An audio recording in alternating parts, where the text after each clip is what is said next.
Mitsurugi was a samurai who lived during Japan's Civil War period.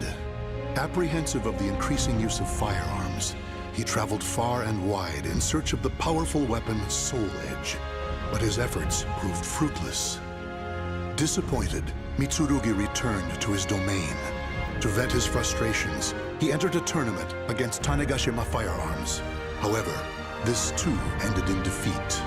What else could a self-made man like Mitsurugi do but face the changing times head-on?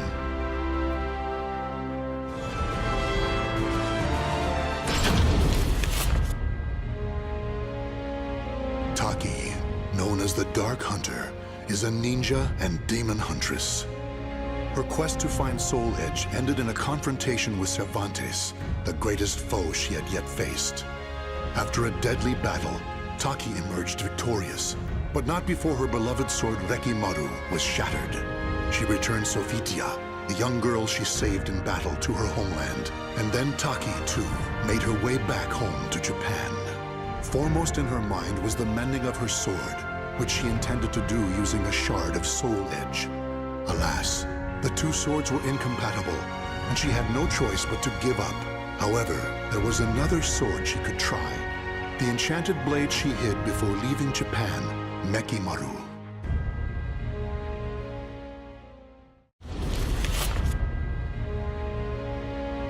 There was once a martial arts temple known as Ling Shengsu. Though the temple had a long and prosperous history, it would take only one night for it to be reduced to ruins. The sole survivor was a man named Killick. Training under the old man known as Edgemaster, he worked hard, learning secret techniques for resisting the cursed sword Soul Edge, in preparation for one final battle.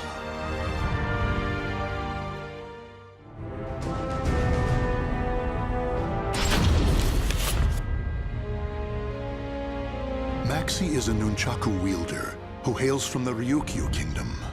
Unlike his father, a merchant bound to his kingdom, Maxi refused to be shackled to anything, and so chose the path of piracy. With his eyes on the wider world and a trusty crew in tow, he set sail, drifting from adventure to adventure as he saw fit. Now, bound for India, Maxi's ship headed toward Southeast Asia.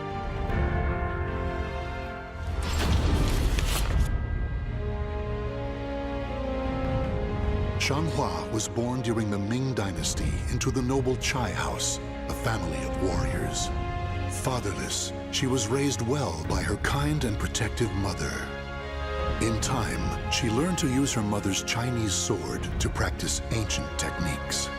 Though her mother passed away at a young age, Changhua continued to devote herself to the sword, and in time, became proficient enough to do her family's name proud. Her life, however, was on the verge of taking a sharp turn.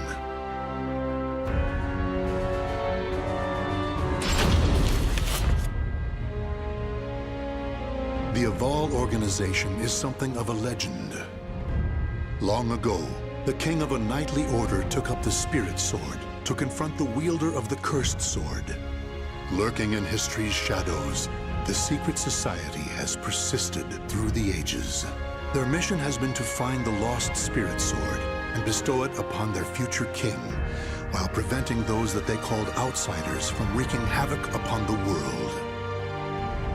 Gro, a young man blessed with a cool head and magnificent fighting skills, became leader of the organization's punitive force. They sent him on a mission to hunt down and kill the Wreaker of Chaos, the Azure Knight. However, his entire force was destroyed, and he was dealt a nearly mortal wound.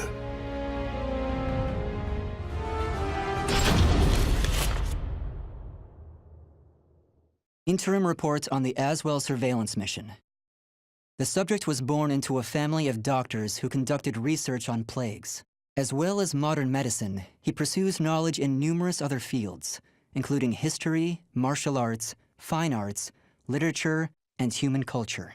His broad knowledge and intellectual pursuits gained him entry into the organization. He contributes greatly to our group, including his research on ecological theory and artifacts, particularly those who've lost their humanity. In recognition of his deeds, he was rewarded with a seat among the 12. the organization's supreme decision-making body. Currently, the subject is assigned to our branch in Northern Europe, researching the evil seed phenomenon, which occurred yesterday. This ends the report. The following document contains an interaction with the subject.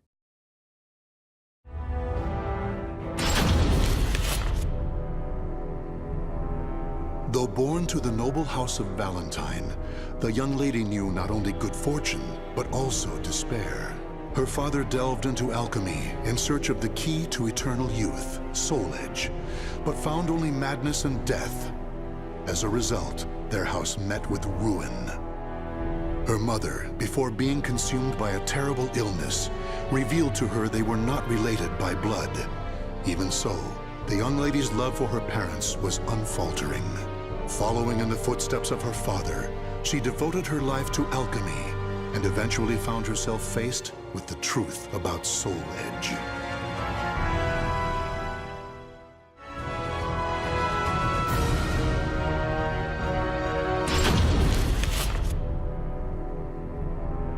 Cervantes de Leon was a pirate captain who struck fear in the hearts of all who sailed the Atlantic. The moment he laid hands on Soul Edge, its overwhelming power transformed him into a terrible fiend. However, two great powers opposed him: the holy warrior Sophitia, blessed by the gods, and Taki, a demon-hunting ninja. Together they defeated Cervantes, destroying part of the sword in the process. Consumed in hellfire, Cervantes' body was reduced to ash. Though it appeared his ambitions had thus come to an end, it was not to be.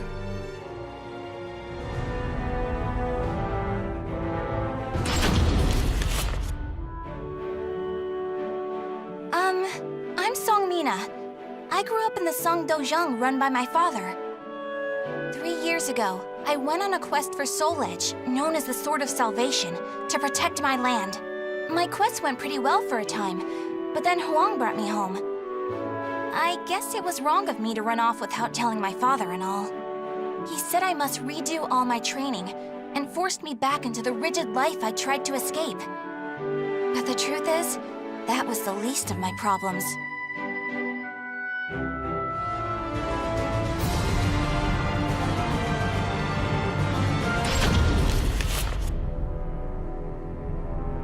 The malevolent cult Fegal Sestimus, or the Guardians of Truth, worshippers of Paldea, the god of destruction. In preparation for the day when all will be cleansed, the group performed horrific ceremonies and experiments in underground shrines across the globe. In 1583, which the group calls the year of Saturn's Crimson Serpent, they were able to make contact for the first time with Paldea the Executioner. Deliver the sword of judgment, Soul Edge, to my altar. Only then can the purification begin. Upon hearing this revelation, High Priest Kunpetku devoted himself to the nefarious forbidden arts in order to create a golem of fearsome power. Now, Astaroth, a warrior forged by human hands for the sake of claiming Soul Edge, is nearing his awakening.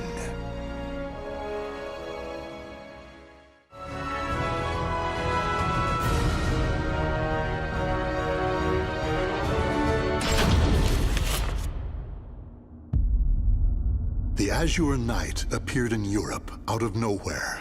Bound to no state, his endless, indiscriminate slaughter earned him the title Nightmare. Every night, Nightmare appeared, committing acts so heinous, he soon became a symbol of fear. Still, despite rumors about him spreading like wildfire, his true identity remained a mystery.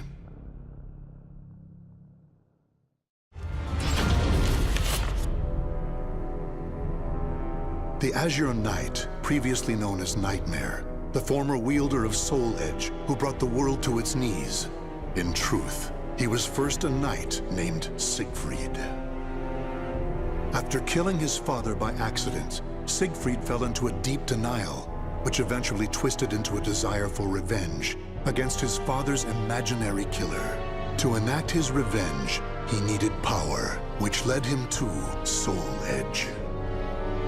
Turned into the sword's puppet, he became Nightmare, until losing in battle to Killik.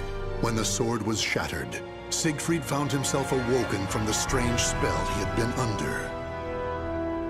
Though freed from Soul Edge's grasp, he now had to face the fact that it was he who had killed his father.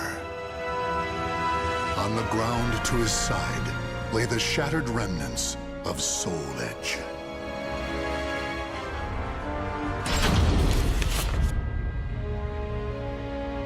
Sophitia was a baker's daughter, chosen by the gods to become a holy warrior. Given the order to destroy Soul Edge, she set out on a quest that would eventually lead her to the sword's wielder, Cervantes. In a fearsome battle, she was able to destroy one of the swords. Though successful in her quest, shards of the cursed sword pierced her body, causing severe injuries. Her life was saved by the ninja, Taki, whereupon she returned to her homeland to recuperate. The days passed peacefully until one day.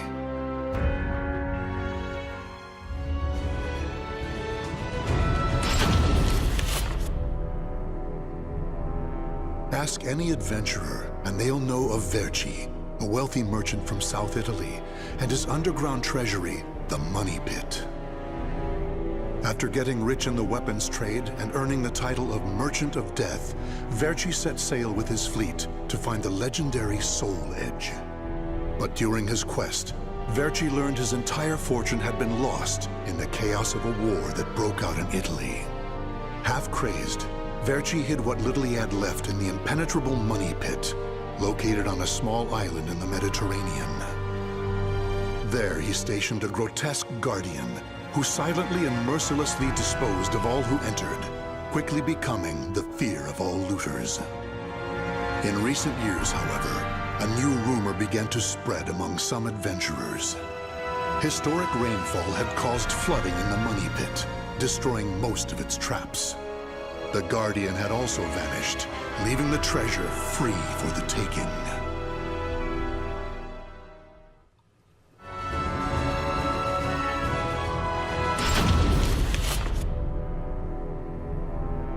The Manchi clan, a group of Japanese ninjas known for their unusual powers, maintained neutrality even as their country was embroiled in civil war.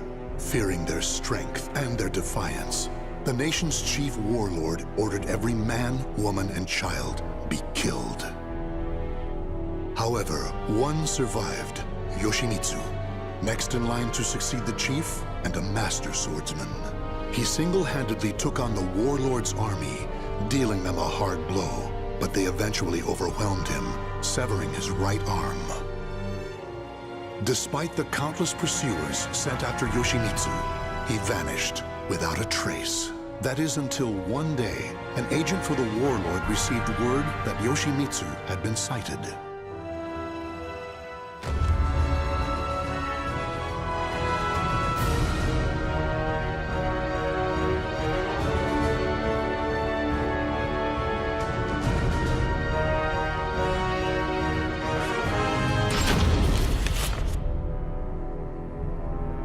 Raphael, the cold, cruel head of the Sorel family, is known for his fencing prowess and deep knowledge of medical science.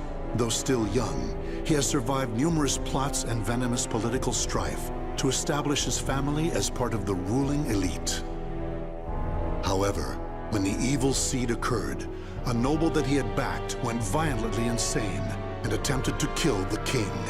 Seeing this as the perfect opportunity to strike, Raphael's political enemies blamed him for the incident and attacked his Paris home. Betrayed one by those around him, Raphael fled to his birthplace, Rouen, in order to mount a counterattack. Though he arrived safely after shaking off his pursuers, he did not get the welcome he had hoped for.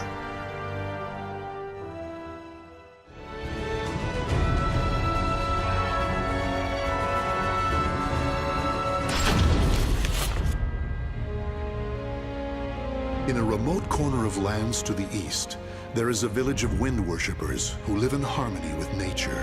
Talim was born into a family of shamans and raised as the last priestess of the winds amid the encroaching Western civilization that threatened their way of life. Due to her great sensitivity to the spirit world, Talum was heavily affected by the evil seed and nearly died. As time passed, Westerners began to visit her village, and one happened to bring with him a certain metal shard. The elders who saw this vitality charm instantly realized it was dangerous, for it was a shard of the cursed sword, Soul Edge.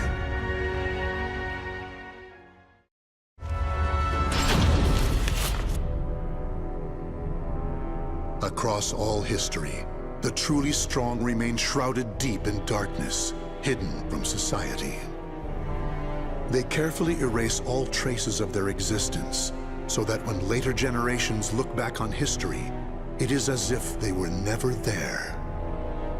But sometimes, even the most perfect plans to erase one's tracks leave unexpected loose ends. This tome was one of those loose ends, left behind in charred ruins. What secrets lie within?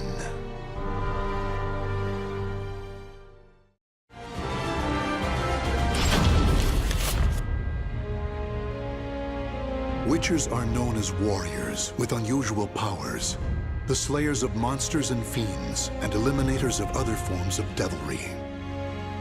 One day, the elite witcher Geralt took on another contract, his task to subdue a sorceress.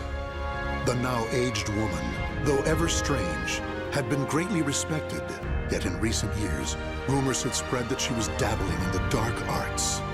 She had achieved prominence as a researcher of planes, but if she were to call forth a demon from another dimension, it could have grave consequences.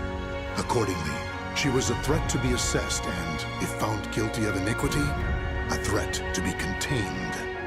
In search of the truth and prepared to mete out punishment as necessary, Geralt made his way to the ruins of a citadel standing amidst marshlands.